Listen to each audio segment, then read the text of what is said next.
One whose happiness is within, who is active and rejoices within, and whose aim is inward, is actually the perfect mystic.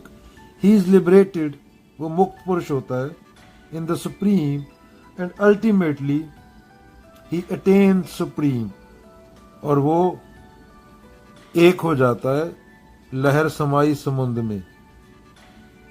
Unless happiness comes from within, how can one retire from the external engagements meant for deriving superficial happiness?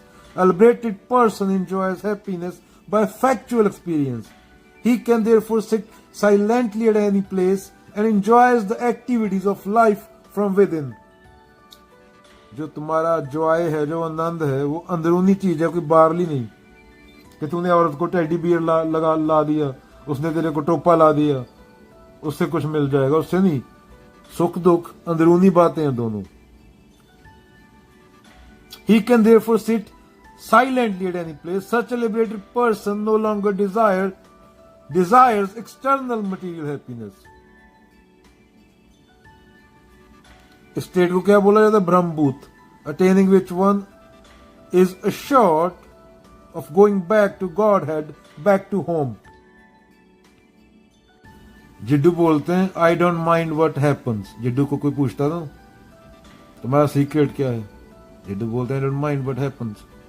मुझे फर्क नहीं पड़ता क्या हो रहा है बाहर, मैं अब खुद को अंदर से जानता हूं. रमन्ना महर्षि एकमकार वाली बात कर देते हैं, हाउ टू ट्रीट अदर्स, दूसरों को कैसे ट्रीट करें. रमन्ना महर्षि बोलते हैं where are others, there are no others, कोई है ही नहीं. मैं तो एक ईगो को देख रहा हूं, ईगो के अलावा कोई है ही नहीं यहाँ पे. ईगो सबकी सेम है, सब मैं कर रहे हैं बकरे की तरह. वो बैठा है ऊपर, वो कुहाड़ा मारता है, मैं खत्म हो जाती है गर्दन पे, जिसको संकेतक टर्म में भैंसे वाला बोला गया है. भैंस पे आता है जो कहानियों में. प्राकृतिक और शारीरिक, अगेन बार बार बोलना पड़ता है, इन चीजों से ऊपर उठना पड़ता है, क्योंकि तुम्हारे जो थॉट हैं, तुम्हारा जो विचार है, वो तुम्हारी कंडीशनिंग के हिसाब से आता है. Thoughts come and go, feelings come and go, find out what remains. क्या विचार आते जाते हैं, फीलिंग आती जाती है, अनुभव आता जाता है. फाइंड आउट, उसके बाद क्या बचता है. पूरा काम प्राकृतिक है. अभी मन को कोई रिवार्ड मिला तो डोपामिन सिक्रीशन होगा, कुछ मीठा खाने को मिला, ट्रिगर होता है जिससे, तो अच्छा फील होगा उसको. पूरा खेल प्राकृतिक चल रहा है. मन, बुद्धि, चित्त, अहंकार, ईगो, इंटेलेक्ट, मेमोरी. तो तुम ये नहीं हो, तुम्हें ये जानना होगा पहले तो, और बौद्धिक लेवल पे जानना होगा, उसको अप्लाई करना होगा उन चीजों को. ऐसे नहीं कि रट्टा मार ली, वो तो फिर मेमोरी में ही आ गया. अप्लाई करोगे तो जानने वाला मिटेगा, वो चीजें जीवन में उतरेंगी.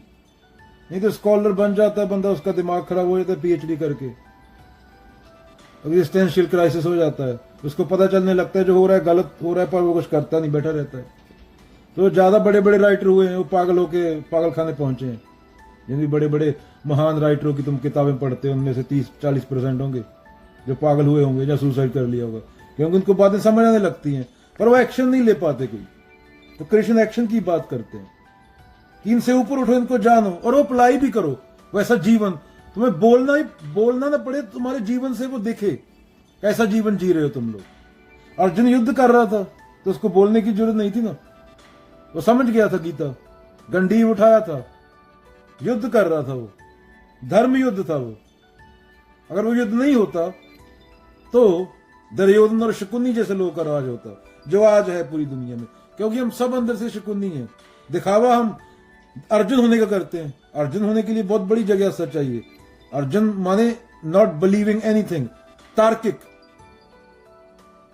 नहीं तो कृष्ण बोल देते जा इसको मान ले, ये मूर्ति पड़ी है, सबको जाके मार दे. नहीं, 700 श्लोक. ऐसे नहीं बोला कि जाके तलवार ले और काट दे, पूरा एक एक बात का जवाब दिया. अर्जुन के कर्म कांड में फंसे मन का, अर्जुन की जो प्रथाएं थी, जो कुल था, जो अर्जुन के रिश्तेदार थे, उनसे ऊपर सत्य है, तुमसे भी ऊपर सत्य है, सत्य से ऊपर कुछ नहीं है। और कृष्ण जब गीता बोल रहे हैं तो वो चेतना की उच्चतम अवस्था है, तो उस टाइम वही सत्य है। वो ग्वाले कृष्ण नहीं है जब गीता बोल रहे हैं, वो नदी के किनारे नाचने वाले कृष्ण नहीं है, बांसुरी बजाने वाले कृष्ण नहीं है, माखन चोरी करने वाले कृष्ण नहीं है। उस टाइम वो चेतना की उच्चतम अवस्था है जो बोल रहे हैं वो, उस टाइम पे वो और हैं, उस टाइम पे उसे उन्हें पार ब्रह्म बोल सकते हो। जब गीता बोली जा रही है उस टाइम वो एक हो चुके हैं उसके साथ, दूसरा नहीं है वहां पे जिस टाइम पे गीता बोली जा रही है। Again thoughts come and go, feelings come and go, find out what remains. भी कुछ कोर्स पढ़ देते हैं थॉट पर। Thought is the response to memory, memory माने पास्ट, भूतकाल। Thought has invented all these things called sacred. गुरुद्वारे, मंदिर, मस्जिद, भगवान, तुम्हारे मन की कल्पना में आने वाले ये सब तुमने जो बिजनेस खड़ी की है, ये अहंकार है। Thought is so cunning, so clever, it distorts everything for its own convenience. Thinker is the thought, यहां पे एक हो रहा है, डूअर इज द डीड, फर्क नहीं है कोई। The actor is the action. The emptiness of the mind cannot be produced. The mind cannot be made empty. The emptiness comes as naturally as the blossoming of a flower. कर्ता भाव नहीं होता, फूल है इसलिए खुशबू आ रही है। फूल का होना ही खुशबू का कारण है।